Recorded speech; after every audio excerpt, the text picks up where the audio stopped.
신약성경 199쪽입니다. 사도행전 8장 1절부터 13절까지 말씀, 저와 여러분이 한 절을 시켜도 가십니다. 사울은 그가 죽임당함을 마땅히 여기더라. 그날에 예루살렘에 있는 교회에 큰 박해가 있어 사도 외에는 다 유대와 사마리아 모든 땅으로 흩어지니라. 1절이 너무 길어서 두 번 나눠 읽은 거예요. 경건한 사람들이 스데반을 장사하고 위하여 크게 울더라. 사울이 교회를 잔멸할새 각 집에 들어가 남녀를 끌어다가 옥에 넘기니라. 그 흩어진 사람들이 두루 다니며 복음의 말씀을 전할새 빌립이 사마리아 성에 내려가 그리스도를 백성에게 전파하니 무리가 빌립의 말도 듣고 행하는 표적도 보고 한 마음으로 그가 하는 말을 따르더라. 많은 사람에게 붙었던 더러운 귀신들이 크게 소리를 지르며 나가고 또 많은 중풍병자와 못 걷는 사람이 나으니 그 성에 큰 기쁨이 있더라. 그 성에 시몬이라 하는 사람이 전부터 있어 마술을 행하여 사마리아 백성을 놀라게 하며 자칭 큰 자라 하니 낮은 사람부터 높은 사람까지 다 따르며 이르되 이 사람은 크다 일컫는 하나님의 능력이라 하더라. 오랫동안 그 마술에 놀랐으므로 그들이 따르더니 빌립이 하나님 나라와 및 예수 그리스도의 이름에 관하여 전도함을 그들이 믿고 남녀가 다 세례를 받으니 시몬도 믿고 세례를 받은 후에 전심으로 빌립을 따라다니며 그 나타나는 표적과 큰 능력을 보고 놀라니라. 아멘. 할렐루야. 네, 오늘 수요일 저녁 예배 나오신 여러분이 주님의 은혜와 축복이 함께하기를 간절히 바랍니다. 우리 옆에 분들한테 그래도 한번 이렇게 하시. 다시 보니 더 반갑습니다. 네, 아침에 보고 저녁에 보니 또 반갑습니다. 그는 아침에 못 만난 사람이 한 사람 있지만 누구라고 얘기는 굳이 하지 않겠습니다. 네. 자, 우린 지난 주일에 스데반의 최후에 대해서 묵상을 했습니다. 스데반의 최후의 모습은 여러분이 생각할 때 어땠습니까? 그는 성령이 충만했습니다. 그래서 하늘을 우러러 주목해서 하나님의 보좌와 그 보좌 옆에 계신 예수님을 보았습니다. 그리고 스데반은 그렇게 고백했습니다. 보라, 하늘이 열리고 인자가 하나님 우편에 서신 것을 보노라. 그것을 보았고 또 그것을 입술로 표현했어요. 그리고 자신의 영혼을 우리 예수님께 맡기는 기도를 드렸습니다. 아버지여, 내 영혼을 아버지 손에 부탁하나이다. 그런 자기 영혼을 주님의 품에, 그리고 마지막 위대한 용서와 사랑의 기도를 드렸어요. 주여, 이 죄를 저들에게 돌리지 마옵소서. 이 말을 하고 그런 뭐예요? 잔이라. 마치 그 죽음을 잠들었다. 그리스도인의 죽음은 잠드는 것과 똑같은 거예요.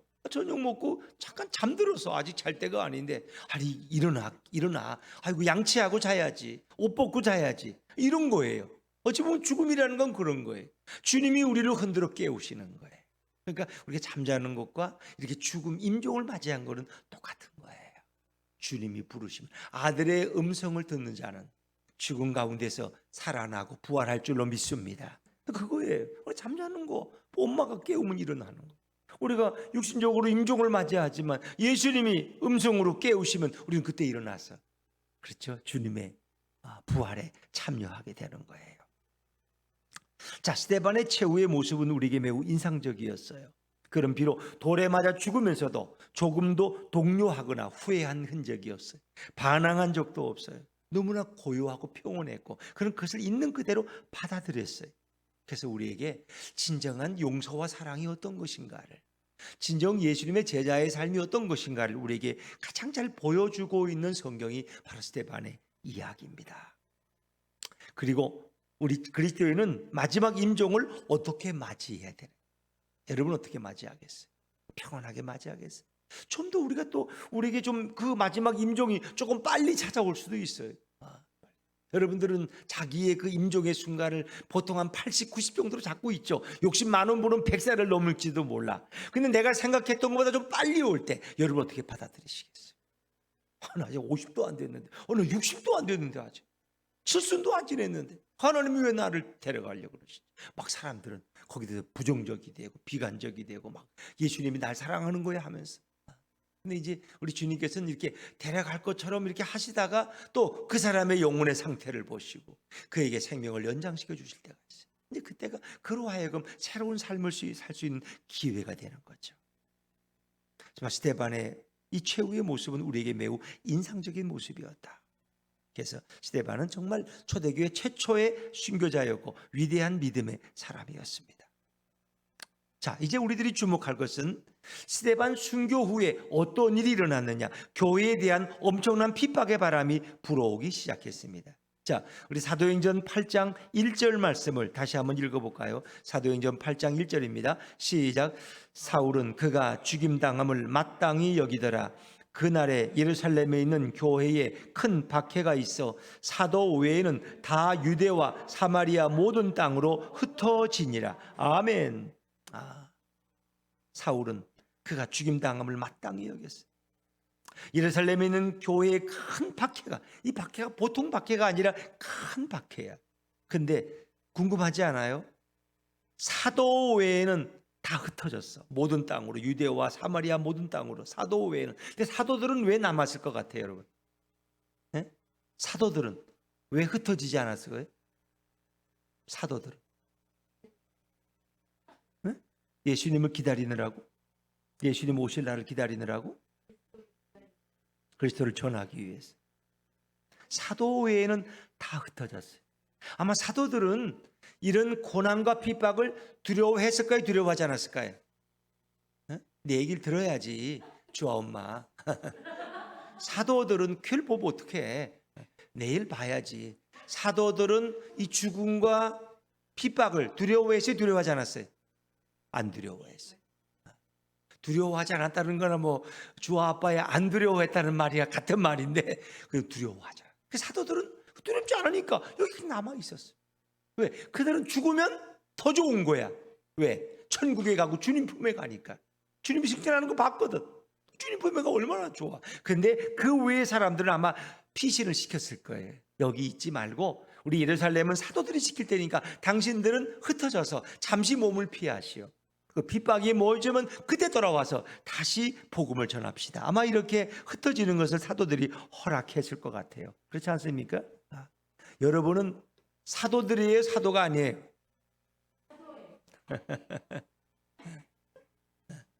요즘 사도의 정의가 어떤 건지 아세요? 예수를 마음에 모시고 예수님의 명령에 순종하며 예수를 위해 살고 예수를 위해 죽기로 결심한 사람들은 사도의 자격이 있는 줄로 믿습니다. 물론 사도라는 의미는 예수님이 직접 불러서 사명을 맡긴 자가 사도예요. 그러니까 12제자 예수님이 직접 부르셨어. 훈련시켜서 파송하셨어. 그 사도 바울. 그럼 사도 바울은 예수님과 3년을 지내 안 지냈는데 어떻게 사도지? 응? 응? 응. 그것도 어떻게 알아? 그래요. 다메섹 도상에서 예수님이 막 불러주셨어. 그를 만나주신 거야. 그리고 그를 사도로 세우신 거예요. 그렇기 때문에 사도 바울은 자기를 사도라고 지칭하는. 아셨죠? 그럼 여러분은 어떻게 사도가 될 수 있을까? 이 시대 예수님의 마음을 알고 예수님의 부름을 받은 사람은 이 시대에 사도와 같은 삶을 살아야 되는 거예요. 할렐루야. 그렇습니다. 우리가 이렇게 예배 드리기가 쉽지 않잖아요. 주님 앞에 나와서 시간을 드리긴 쉽지 않아요. 그럼 많은 희생을 해야 돼. 어찌 보면 그 시대에 희생하고 오직 주님만을 바라보는 사람들이 그 시대의 사도라고 지칭할 자격이 있는 거예요. 그렇다고 여러분이 나가서 또 명함 찍어가지고 내가 사도라고 이렇게 하신 건 아니야. 그러나 주님이 보실 때 여러분은 사도와 같은 삶을 살아가고 있는 거야. 할렐루야. 그렇습니까? 뭐 목사라고 사도는 아니에요. 그런 기준으로 보면은. 그러나 주님이 우리를 부르셔서 이건 설교자로 또 목회자로 세우신 거야. 그러나 이 시대는 여기 오늘 빌립 집사 같은 사람은 사도는 아니에요.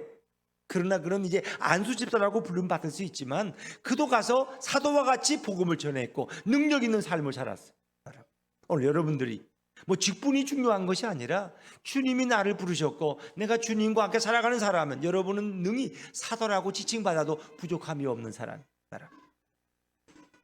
자, 오늘 1절에 보니까 사도 외에는 다 흩어진 거예요. 또 3절 말씀으로 건너뛰어 볼까요? 3절입니다. 3절을 같이 읽죠. 시작. 사울이 교회를 잔멸할새 각 집에 들어가 남녀를 끌어다가 옥에 넘기니라. 아멘. 사울이 교회를 잔멸했어요. 이 사울이라는 청년, 스데반이 죽을 때 그 옷들을 맡아 두었던 증인되었던 그가 이제 핍박의 선두에 섰어요. 그는 구경꾼으로 있다가 이제는 적극적인 가담자가 됐어요.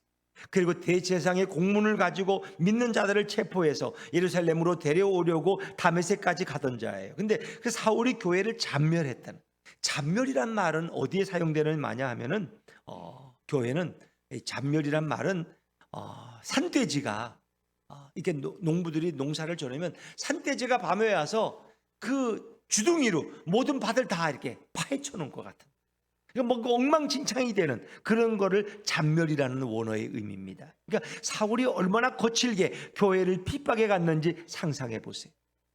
갑자기 평온하게 예배드리던 교회에 어느 날 폭도들이 달려들어서 교회를 불살라버리고 사람들을 잡아가기 시작했어요. 아이들과 잠자리에 들려놓은 평온한 가정에 갑자기 폭도들이 들려들어서 가재도구를 부수어버리고 남편과 아내를 끌고 가서 재판도 없이 옥에 가둬버려. 어떤 때는 유대식 재판으로 끌어내서 돌로 쳐서 죽여버리는 이런, 하루아침에 날벼락도 이런 날벼락이 어디 있어요. 이게 잔멸이에요. 잔멸. 초대교회 성도들은 이런 엄청난 핍박을 경험했으니까 사도들은 그들을 아마 피신시켰을 거예요. 그리고 우리는 여기에서 남아서 죽어도 죽을 것이다, 그렇게 했을 거예요. 여러분, 도대체 이 상황을 어떻게 설명할 수 있어요? 스데반이라는 안수 집사가, 이 믿음의 사람이 복음을 증거하다가 장렬하게 순교했어요. 그러면 좀 그때는 뭔가 좀 역사가 일어나야 되는 거 아니야? 스데반이 순교했는데 그 결과가 좋아지지 않고 더 나빠졌다는 거예요. 스데반은 주님을 위해서 마지막까지 말씀을 전하다가 그가 순교했는데 오히려 상황은 더 악화되고 주님을 위해 희생했는데 아무런 대가도 얻을 수가 없어요. 이때 우리는 당황하는 거예요. 내가 주님을 위해서 이렇게 헌신했는데 뭔가 오는 결과는 더 나쁜 결과가 올 때, 스데반이 그렇게 순교까지 하면서 예수를 위해서 헌신했는데 오히려 핍박이 더 심하게 밀어닥쳤다면, 여러분, 우리 그리스도인 생각 속에 어떤 생각이 당황스럽지 않겠어요? 낙심할 수 있지 않겠어요? 여러분, 핍박과 고난을 좋아하는 사람이 있어요, 없어요? 없어요. 좋아할 사람은 없어요. 그런데 기독교 역사에는 늘 이런 핍박과 고난과 순교가 따라왔다는 것입니다. 근데 교회는 핍박을 통해서 성장해 왔다는 것입니다. 그래서 일제 36년을 통해서 우리 많은 기독교인들이 고난을 당했어요. 예를 들면 뭐 주기철 목사님 같은 분, 그렇잖아요. 이렇게 신자 참배를 반대했기 때문에 수많은 그리스도인들이 옥고를 치르고 또 3.1 운동을 통해서 많은 그리스도인들이 희생되었어요. 근데 역사 속에 보면은 이런 핍박과 고난을 통했을 때 교회가 더 영적으로 부흥했다는 거 아세요, 여러분? 교회가 지금처럼 평온할 때 교회는 더 좀 타락하고 그래. 그러나 뭔가 어려움을 경험할 때 교회는 오히려 더 뜨거워지고 더 주님을 의지하게 되었다는 것입니다. 고난과 핍박이 깊을수록 은혜가 더 깊어졌다는 것이에요. 이건 매우 놀라운 사실이에요. 이것이 성경의 원리예요. 그래서 우리는 평안을 달라고 늘 기도해요. 시련도 없고 어려움도 없고 건강하고 모든 것이 다 잘 되는 그런 아주 만사 영통한 삶을 구해요. 정말 주님이 그 기도를 기뻐하실까? 왜? 때로는 우리가 너무나 평안할 때 자신도 모르게 안일에 빠지고 자신도 모르게 점점 예배와 멀어지고 기도와 멀어질 수 있지 않을까요? 모세가 광야에서 40년 동안 말 못하는 양들을 치며 풀 한 포기가 없는 사막에서 보냈던 그 고난의 세월이 없었더라면 어찌 모세가 위대한 출애굽의 지도자가 될 수 있었을까요? 우리 주와 아빠는 원래가 이렇게 수요 예배 열심히 나오시고 새벽에도 열심히 나오셨던 거예요? 신앙생활을 그렇게 처음부터? 아니죠. 어떤 계기가 있었겠죠. 그렇겠죠. 그 계기는 심각한 내게 어떤 그런 계기가 있었을 거예요. 그런 고난을 통해서, 물론 그건 주님의 선물이 될 수 없어요. 왜? 내게 너무 힘든 시련이었으니까. 그렇죠. 근데 그것이 내게 지금 보면 축복이 되었어요? 아니에요. 축복이 되었죠. 왜? 새벽기도 나오시는 거 보아서, 수요 예배 나오시는 거 봐서는 주님만 바라보기로 결심하시고 이 고난이 오히려 주 아빠의 인생을 바꿔버리고 이제는 예배하는 인생으로 바꿔놓았다는 게 얼마나 감사해요. 이게 하나님이 사용하시는 고난의 방법입니다. 여기에 하나님의 섭리가 있음을 여러분 믿으시기를 바랍니다. 그렇습니다. 예루살렘에 임한 이 핍박에도 엄청난 주님의 섭리가 있었다는 겁니다. 그래서 분명히 이 코로나가 그냥 오는 게 아니에요. 이 코로나가 허락하시는 주님의 어떤 깊은 섭리가 있다는 걸 저는 생각합니다. 또 코로나가 사라지다가 또 다시 재반등해. 그러니까 우리는 또 당황해 또. 그런데 어쨌든 뭐 왔다 갔다 하다가 이렇게 언젠가는 또 정리가 되겠지만은 그러나 이 모든 배후에는 주님의 깊은 섭리가 있을 것이라. 물론 우리는 지금 그걸 다 알 수 없어요. 그러나 먼 훗날 역사 속에서 이걸 평가할 때 우리는 그때 주님이 이래서 우리에게 이런 고난도 허락하셨구나 하는 것을 알게 되지 않을까요? 이 엄청난 예루살렘에 임한 핍박을 통해서 먼저 그들은 흩어졌어요. 1절 후반절에 보니까 사도 외에는 유대와 사마리아 모든 땅으로 흩어지니라. 사도행전 1장 4절을 제가 읽어볼까요? 너희는 예루살렘을 떠나지 말고 내게 들은 바 아버지 약속하신 것을 기다리라. 이 얘기는 성령이 임할 때까지 예루살렘에서 기다리다가 성령을 받으면 흩어지라, 떠나라는 거예요. 성령을 받으면 떠나라는 거예요. 여러분 그렇게 성경을 읽으셔야 돼요. 그렇죠? 이제 성령을 받았으니까 그들은 떠나야 돼요. 왜? 사도행전 2장에 마가의 다락방에 성령의 강림이 임했거든요. 그들은 떠나야 되는 거예요. 사도행전 1장 8절에 보니까 오직 성령이 너희에게 임하시면 너희가 뭘 받고? 권능을 받고. 거기 써 있어요? 저를 좀 보고 얘기하세요. 거기 뭐 아무것도 없는데. 예루살렘과 온 유대와 사마리아와 땅끝까지 이르러 내 뭐가 되라 그랬어요? 증인이 되리라. 증인이. 떠나라는 거예요. 가라는 거예요. 사마리아로 가라는 거예요. 성령을 받으면, 성령이 임하면, 권능이 임하면 가라는 거예요. 그런데 그들은 가지 않았다는 거예요. 초대교회 성도들은 예루살렘을 떠나지 않았어요. 베드로가 한번 설교할 때 3,000명, 5,000명이 막 모여들고 부흥했어요. 예루살렘 교회가 막 하나님을 찬양하고 막 난리가 났어요. 막. 그런데 그들은 떠나지 않았어요. 하나님이 능력도 주셨고 엄청난 부흥도 주셨어요. 근데 복음 들고 이방으로 가야 되는데, 사마리아로 가야 되는데 가질 않았어요. 그렇죠? 그러니까 어떻게 하나님께서 그들을 흩으시는 거야. 근데 그냥 못 흩으셔요. 그래서 핍박을 통해서 흩어 보내시는 거예요. 그들이 여기가 좋사오니 사람들은 늘 이렇게 안주하려는 경향이 있어요. 안주하려는 경향. 근데 우리 예수분 교회도 이렇게 이 예수분 교회 세울 때 뭐 세상에 교회가 없어서 또 세우겠습니까? 뭔가 예수분 교회는 정말 주님의 말씀에 순종하고 복음을 전하는 선교적인 교회로 쓰임받기를 원하는 그런 어떤 기도의 제목을 가지고 이 교회를 시작했는데, 이 코로나라는 이런 것이 오면서 우리가 하던 버스킹마저 그만둬버리고 뭐 이렇게 해서 이제 올해부터 이제 이 붕어빵 전도했지만 요즘 또 날씨가 안 좋아서 또 잠시 한두 주 쉬고 있지만, 그렇죠? 근데 뭔가 이게 우리가 선교적인 교회로서는 그냥 뭐 우리가 말할 때 뭐 16군데 뭐 이렇게 10만 원씩 월 10만 원, 뭐 선교사님들 개척교회들 뭐 기관들 돕는다고 우리가 선교적인 교회라고 말할 수 있나요? 근데 주님께서 이렇게 올해는 코로나가 아직도 종식되지 않았지만 그 어디든지 가서 복음을 전해야 되지 않느냐 하는 그런 마음을 주셔서 이제 캄보디아를 이제 처음으로 이렇게 가게 되었는데, 그렇습니다. 정말 우리 예수분 교회가 이런 선교적인 교회가 되면 좋겠어요. 우리 교회가 비대해지고 우리 교회가 부흥되는 것 이전에 우리가 복음을 전하는 교회가 됐으면 좋겠어요.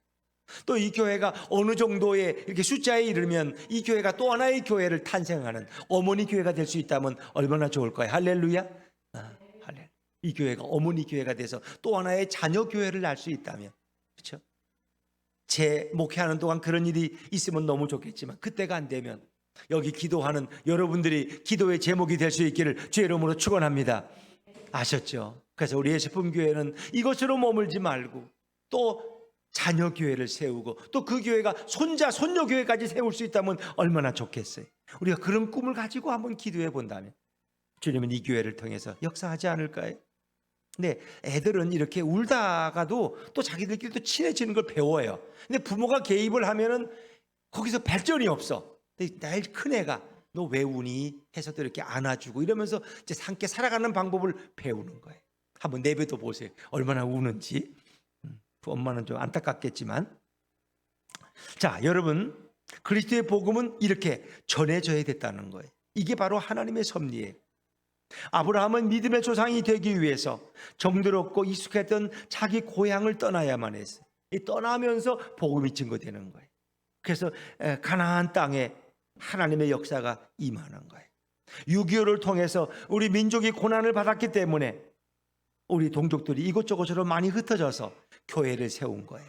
그래서 우리가 일제 36년 또 6.25 이런 많은 어려운 때를 통해서 그래서 많은 우리 동포들이 일제 36년을 통해서 러시아로 독립운동을 하라고, 러시아로, 또 중국으로, 또 미국으로, 또 하와이로, 그렇지요. 그래서 뭐 우즈베키스탄 뭐 이런 데 가면은 뭐예요? 또 고려인들이라고 우리 조상들이 또 가서 살고 있어요. 근데 우리 한국인들은 가는 것보다 뭘 세워요? 교회를 세워. 이 참 놀라운 사실이에요. 중국인들은 가면은 식당을, 짜장면집을 세우는 식당을 만들고, 일본인들은 가면은 사업을 하고 비즈니스, 한국인들이 가면 교회를 세우고. 참 한국인들은 하나님 특별한 백성들이에요. 근데 이게 흩어져야만 가능한 거예요. 흩어져야만. 그래서 교회는 원래 모여서 예배하고 말씀 듣고 예수를 충만해서 그다음에 뭐예요? 흩어져서 복음을 전하고 사랑을 실천하는 게 바로 건강한 교회의 모습이에요. 그래서 교회만 모이시면 안 돼요. 우리는 흩어져야 돼요. 그래야지 복음을 전할 수 있어요. 그래서 우리는 예수품 교회는 모이는 교회만이 아니라 흩어지는 교회가 되어야 돼요. 흩어지는 교회. 그렇습니다. 물론 우리 교회는 뭐 전도라는 걸 그렇게 강요하거나 그렇게 하지는 않습니다. 어떤 서울에 있던 교회는 재직을 세우는데 한 사람을 전도해야 재직을 세울 수 있어요. 권사님이 되려면 5명을 전도해야 돼. 장로가 되려면 10명을 전도해야 돼. 그 교회가 부흥되긴 하더라고. 그런데 정말 그것이 주님의 방법일까? 주님의 방법일까? 그래서 우리 교회는 전도를 강요하진 않아요. 집사님 전도 안 해오면 집사님 자격 없어 이렇게 하진 않습니다. 그러나 여러분의 삶이 예수님의 향기가 되고 예수님의 사랑에 복음을 증거할 수 있는 그런 삶이 되면 더 주님이 기뻐할 줄로 믿습니다. 그래서 우리 예수품 교회는 한국 교회가 좋기도 하지만 잘못된 그런 관행들, 헌금을 강요하고 전도를 강요하고 봉사를 강요하고 뭔가 이렇게 위협적인 분위기를 만들고 뭐가 이렇게 하는 것은 이게 너무 부조리한 것이 많다. 그것이 뭐 좋은 면도 있지만 잘못 사용되는 일이 너무나 많죠. 그래서 그런 일은 하지 말아야 되겠다. 어떤 헌금을 강요하는데 부흥회를 통해서 헌금을 강요하는 사람 100만 원짜리 손 들어보세요. 자, 500만 원, 1000만 원, 1억.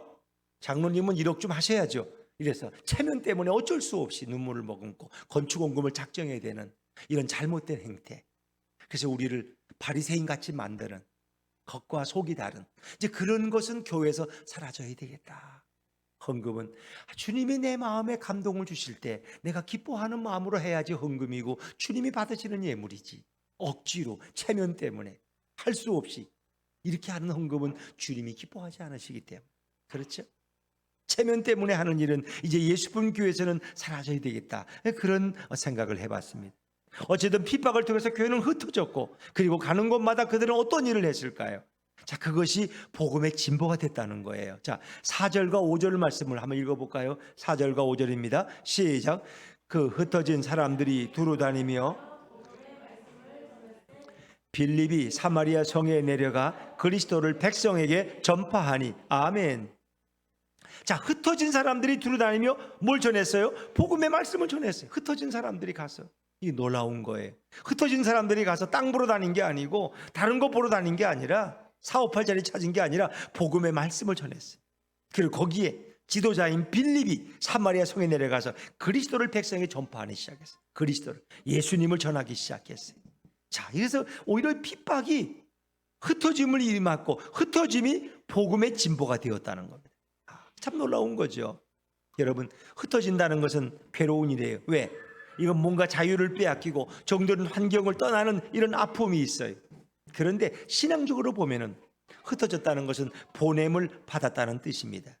고난 속으로, 이방 속으로 하나님은 그들을 파송하신 거예요. 예루살렘에서 쫓겨났지만 사마리아로 보냄을 받은 것입니다. 여러분 자신 한번 돌아보세요. 여러분이 어떤 일에 실패한 적이 있다면 그 실패한 사건 속에서 주시는 하나님의 섭리가 있지 않았습니까? 거기에 뭔가 하나님의 부름이 있지 않았을까요? 그래서 한쪽 문이 닫힐 때 한쪽 문이 열릴 수 있는 거예요. 그런 일이 얼마나 많아요. 내가 하고 싶었던 일이 이루어지지 않았어요. 내가 원하는 대로 안 되었어요. 그런데 그 사건 속에 하나님의 부름이 있더라는 것입니다. 거기에 하나님의 깊은 섭리가 있더라는 것입니다. 저들은 가고 싶지 않은 길을 마지못해 갔는데 원치 않은 사마리아에까지 왔어요. 왜? 사마리아는 가기 싫어하는 곳이야. 유대인들이. 왜? 그곳은 어떻게 보면 혼혈의 땅이고 같은 유대인들로 사마리아인들을 생각하지 않아요. 그것은. 그런데 가다 보니까 거기까지 가게 되었어요. 자, 그들은 사마리아로 급하게 떠내려갔으니까 어떻게 됐을까요? 자, 농사할 땅도 없고 장사할 그런 재물도 없고 식구도 단출하고 집에 재산도 있어서 도둑 맞을 일도 없고, 그러니까 뭐예요? 두루다니며 복음을 전하기 시작했다는. 기왕에 고향을 떠나왔으니까 이제 그들은 복음 전하는 자가 되었다는 거예요. 그래서 이 사마리아 땅에 복음이 편만하게 전달되기 시작했어요. 어떤 집사님 한 분이 저리 그런 고백을, 그분은 전도를 해본 적이 없는 분인데 병이 나서 수술을 받고 병원에 몇 달 동안 누워 있는데 그때 문득 그런 생각이 들더라는 거예요. 야, 아무개 권사야, 너는 권사가 돼가지고 몇십 년 동안 신앙생활하면서 누구한테 전도해 본 적이 있냐? 없어요. 지금이 너가 전도할 때가 아니냐. 지금이. 왜? 누워 있으니까. 병실을 떠날 수가 없으니까. 자기는 친구 보고 야, 교회 나가자라고 빈말을 던져본 적은 있지만 예수 믿으세요라는 말을 해본 적이, 예수 믿고 구원받으세요라고 말한 것도, 그것도 부끄러워. 그냥 교회 나가자는 말은 해. 왜? 유명한 분이 오신데 탤런트가 와서 간증한대, 가수가 온대, 한번 교회 가보자, 이런 얘기는 했어. 그럼 말하기 쉬우니까. 근데 예수 믿고 구원받으라는 말은 부끄러워 못해. 왜? 자기의 구원도 내가 못 믿는데 남의 구원까지 챙길 여지가 아니거든, 본인의 신앙이. 그런데 그런 생각이 들더라는 거예요. 그래서 주변 사람들에게 복음을 전하고, 독방에 들어가면 자기는 6인실로 가겠다고 이렇게 해서 6인실로 가서 주위 사람들에게 자기 이야기도 하고 예수님 복음도 증거하고, 이렇게 하면서 때로는 대표 기도도 해주고 병자들을 위해서 기도도 해주고, 이렇게 하면서 건강할 때 하지 못했던 일들을 오히려 병들어 병원에 가서야 해보았다는 것입니다. 그래서 우리가 건강이라는 게 축복이지만 늘 축복만은 또 아니에요. 건강하면 놀러 가기 쉬워요. 등산 가자 그러고 건강하니까, 운동하러 가자. 그러나 병들면 건강할 때 하지 못했던 일들을 오히려 할 수 있는 기회도 온다는 것입니다. 이제 빌립 집사는 가고 싶지 않은 사마리아 도성에 내려갔어요. 그리고 거기서 복음을 전하기 시작했어요. 빌립보서 1장 10절에 보니까 이런 말씀이 있어요. 형제들아, 나의 당한 일이 도리어 복음의 진보가 된 줄을 너희가 알기를 원하노라. 복음의 진보, 내가 당하는 이 고난이 오히려 복음을 위해서 촉진제가 된 것을 너희가 알기를 원한다고 사도 바울은 그렇게 편지를 보냈어요. 그렇습니다. 오늘 예루살렘 교회에 온 핍박의 기회는 오히려 복음 전파의 기회가 되었다는 것입니다. 그리고 그것만 아니, 핍박은 결국 담장을 헐었어요. 담장을. 유대와 사마리아는 역사적으로 불편한 관계를 가지고 있었다는 거 아시죠? 그래서 남한국 유다와 북이스라엘이 이제 갈라져 있었는데 결국은 어느 왕 때 남북이 갈라지게 됐어요? 누구 때? 르호보암. 르호보암이 어떻게 알아? 새벽에 늘 졸던 것 같은데 그걸 기억을 하네. 솔로몬의 아들 르호보암 때 남북이 갈라지는, 르호보암 때. 그래서 그것은 이제 르호보암이 교만해가지고 백성들의 소리를 듣지 않았어요. 그래서 결국 여로보암에게 북이스라엘을 넘겨주고, 우상 숭배자에게. 그리고 남한국 유다의 왕만 되었어요. 그래서 남북이 갈라지는 부끄러운 일. 근데 이 남북이 다 강대국의 속국이 되었어요. 그래서 남한국 유다는 바벨론의 속국이 되어 70년 동안 종살이. 그리고 결국 북이스라엘, 이 사마리아가 수도인 북이스라엘은 어느 나라의 포로가 되었어요? 아수르의 포로가 됐어요. 근데 이제 이 바벨론은 유대인들을 끌고 갔지만은 결혼을 강요하진 않았어. 근데 이 아수르는 좀 나빠. 아수르는 유대인들과 자기 동족과의 결혼을 강제로 추진을 했어요. 혼혈 민족을 만든 거야. 그 유대인들을 욕보이는 거야. 유대인들에서 거룩한 피를 깨트려 버린 거야. 그리고 일부 돌아오기도 하고 또 사마리아 땅에 이방인들이 와서 거주하는데 혼혈 민족이 됐어요. 그렇기 때문에 남한국 유다 사람들은 북이스라엘 사마리아 사람들을 유대인으로 취급하지 않았다. 그냥 그 사람들은 가기 싫어. 그래서 유대인들이 가다가도 사마리아 땅에 나오면 돌아서 간다. 먼 길로 돌아서 가고 글로 안 가요. 근데 예수님은 이제 갈릴리로 내려가시다가 일부러 수가성의 여인을 만나고 구원하기 위해서 일부러 사마리아를 통해서 지나가시죠. 수가성 우물가, 야곱의 우물가에 앉으시는 거예요. 근데 그렇지 않은 경우는 다 그들은 사마리아를 피해 다녔어요. 그런데 오늘 핍박을 통해서 그들은 사마리아로 가게 됐다. 사마리아. 거기 가서 복음을 증거하면서 하나님의 놀라운 역사를 경험하게 되었다는 것입니다. 사랑하는 여러분, 그러니까 이런 핍박을 통해서 우리의 편협한 이 생각들이 깨어지게 됐다. 당신이 가서 조금 아이들을 사랑으로 전하면 어떨까? 당신 불도 꺼놓고 있는데 당신이 가서 애들에게 이 빌립과 사마리아 얘기를 좀 해줘요. 내가 나올 때 좀 물어볼 테니까 들은 걸 좀 전하면 다른 분들이 좀 편안하게 걱정 안 하고 예배를 드릴 수 있을 것 같아. 네, 그렇죠? 진짜 그럴 걸 그냥. 네. 자, 여러분 사도행전을 가만히 보면은 사도행전은 모두 몇 장까지 있는지 아세요? 마지막이 28장. 마태복음이 모두 마지막이 몇 장인지 아세요? 제가 묻는 의도는 같기 때문에 묻는 거지 여러분에게 어려운 걸 묻는 게 아니야. 눈치만 빠르면 돼. 마태복음도 28장, 사도행전도 마지막이 28장. 그렇죠? 네. 자, 근데 이 구성을 보면 사도행전은 1장부터 7장까지는 예루살렘 안에서의 주로 활동이에요. 그리고 8장부터 오늘 8장부터 12장까지는 온 유대와 사마리아의 복음이 증거되는 내용이라는 거 아세요? 유대와 사마리아까지.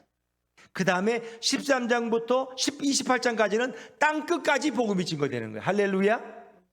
사도행전 진짜 8절 읽었잖아요. 오직 너에게 권능이 임하면, 그렇죠? 성령이면 너희가 권능을 받고 예루살렘과 온 유대와 사마리아와 땅끝까지 이르러 내 증인이 되리니. 그 예수님의 말씀이 그대로 이루어지는 거예요. 사도행전을 통해서. 아시겠죠? 결국 예루살렘에 임한 핍박과 고난은 사마리아의 높은 담을 헐어버렸고 복음이 그 담을 넘을 수 있었다는 겁니다. 스데반이 순교가 가져온 핍박은 복음의 문을 세계로 향하는 계기가 되었습니다. 이것이 바로 하나님의 선교 전략이다. 여러분, 그래서 우리는 고난을 축복이라고 말하는 것입니다. 여러분, 유교 사건을 통해서 어떤 폐습이 없어졌는지 아세요? 6.25 때 우리가 막 이제 부산으로 피난 가고 또 뭐 1.4.5 때 또 다시 피난 가고 막 이렇게 몇 번을 그렇게 했는데 6.25를 통해서 없어진 폐단이 하나 있는데 뭔지 아세요? 그 전에 있던 우리 가정에 있던 나쁜 폐단이 있었어요. 일제시대 때도 있었어요. 양반과 상놈, 주인과 종의 관계가 있었어요. 그래서 나는 양반 집안이다, 나는 너는 상놈이다, 이렇게 생각. 그런 게 차별이 있었단 말이에요. 근데 6.25를 통해서는 막 죽고 뭐 피난 가고 다 거지같이 되니까 뭐 주인과 상놈이 없어. 똑같아 그냥. 그때 어디 가서 양반 행세하다가는 굶어 죽어. 대우도 못 받아.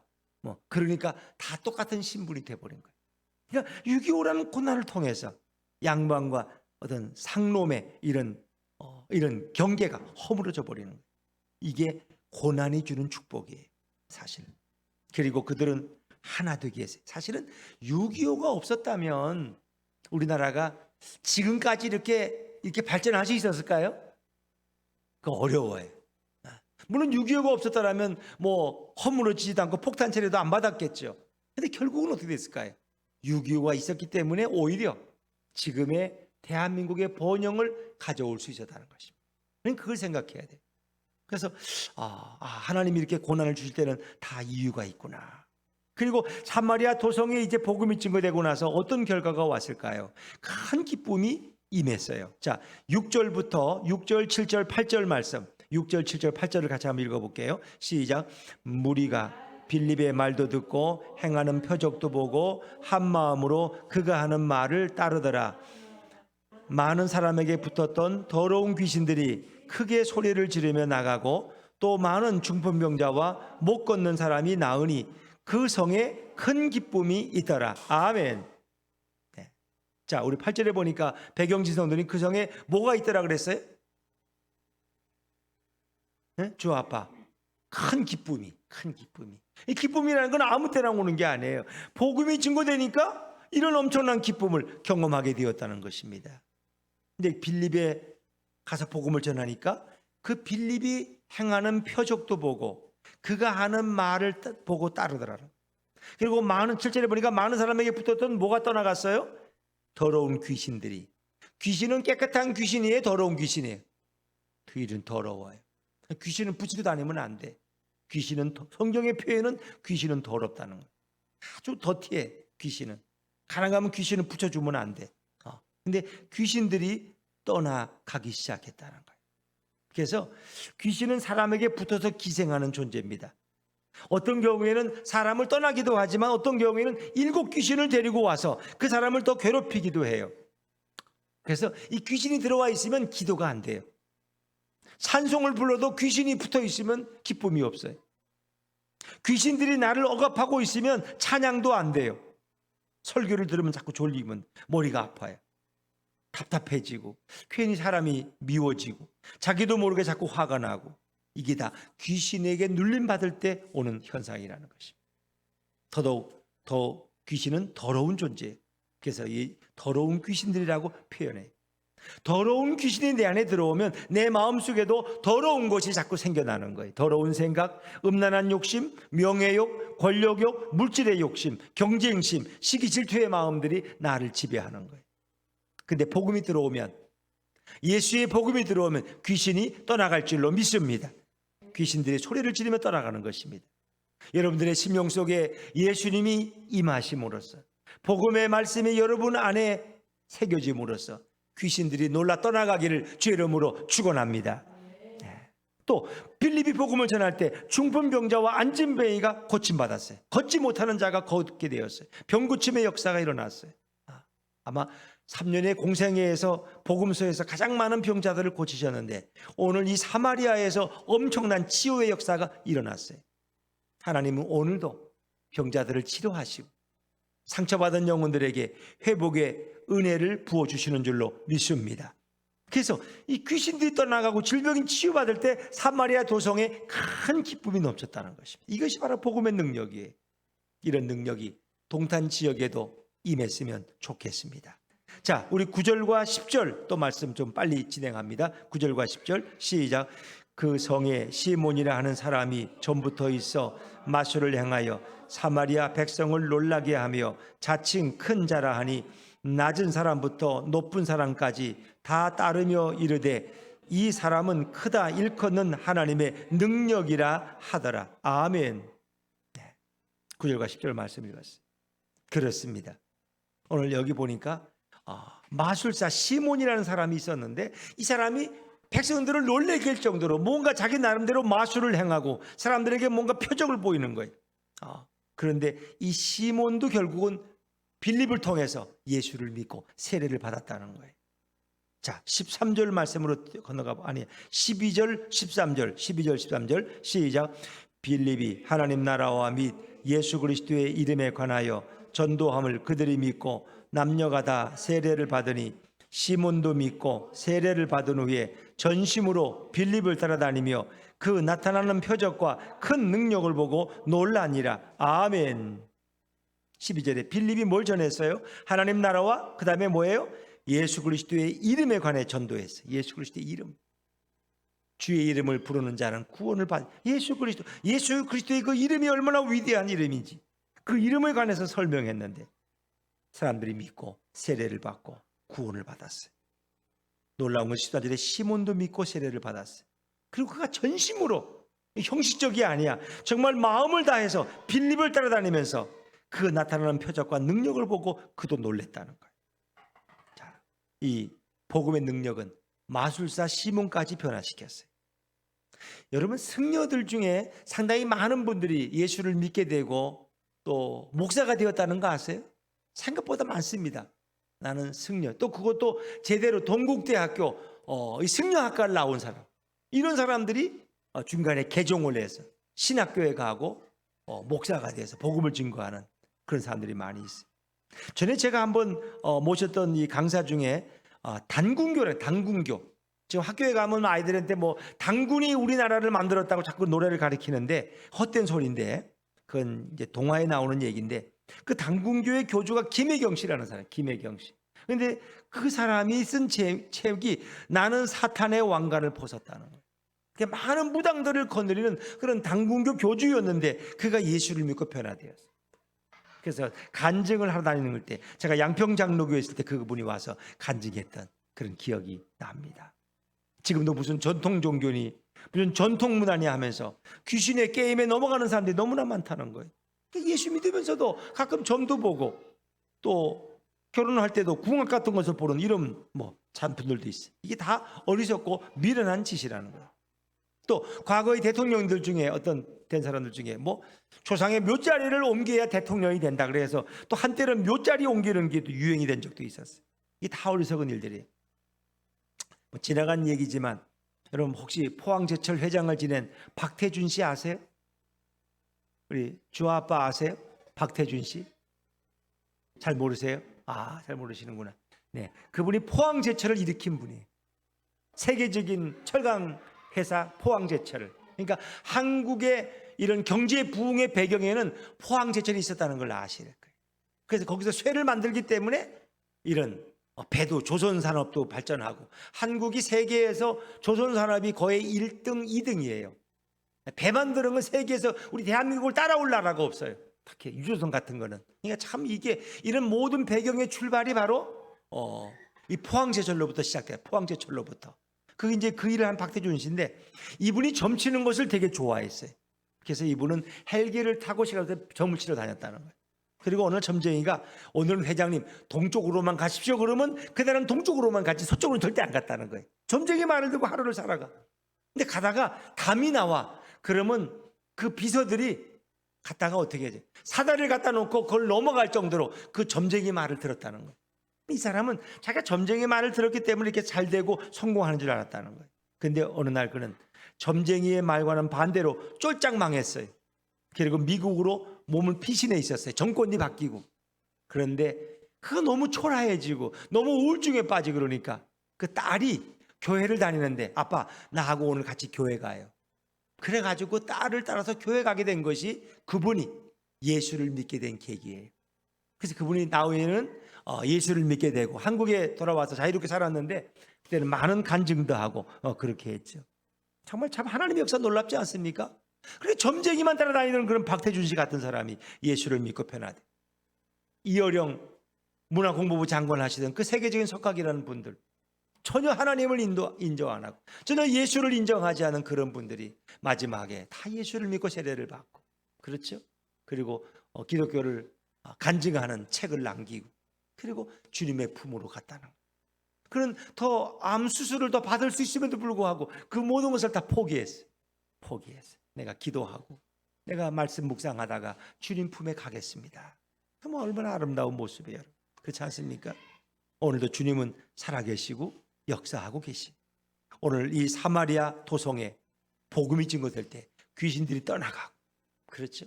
마술사들이 예수를 믿게 되고 그 성에 큰 기쁨, 구원의 역사가 임했다고 하는 것입니다. 우리 예수품 교회를 통해서 사랑의 붕어빵을 통해서 아이들에게 복음이 증거될 때 정말 이 부영 아파트의 아이들이 행복해지는 역사가 있기를 주의 이름으로 축원합니다. 여러분들이 그런 사명을 가지고 우리가 그런 사역들을 감당할 수 있으면 좋겠어요. 그렇습니다. 오히려 우리에게 오는 이 고난이 복음의 진보가 되고 더 깊이 하나님을 알고 그리고 예수님의 사랑을 체험하는 그런 기회가 될 수 있기를 주님의 이름으로 축원합니다. 오늘 예루살렘에 임한 스데반의 순교로부터 시작되는 이 핍박의 역사는 그 그리스도인들을 사마리아로 이방 땅으로 몰아내었고 그곳에 교회가 세워지고 그리고 최초의 안디옥 교회가 또 세워지는 출발점이 되는 것입니다. 그 안디옥 교회는 바울과 바나바가 목회를 했고 그 1차 선교여행을 시작한 교회가 바로 안디옥 교회예요. 그 교회에 가는 사람들도 다 그런 거예요. 핍박을 피해서 도망갔다가 안디옥에 가서 교회를 세우게 된 거예요. 그게 세계적인 교회가 되었고 1차, 2차, 3차 선교 여행을 파송하는 그런 교회가 되었다는 것입니다. 고난이라는 것은 때로 주님께서 복음의 역사를 위해서 귀하게 사용하십니다. 오늘 수요예배 나오신 여러분들에게 정말 이 복음이 얼마나 존귀한가를 깨닫고 예수님의 사랑과 섭리 안에서 오늘 주시는 주님의 음성의 귀를 기울이고 주님과 함께 걸어가는 복음의 아름다운 도구들, 일꾼들 되시기를 주의 이름으로 축원합니다.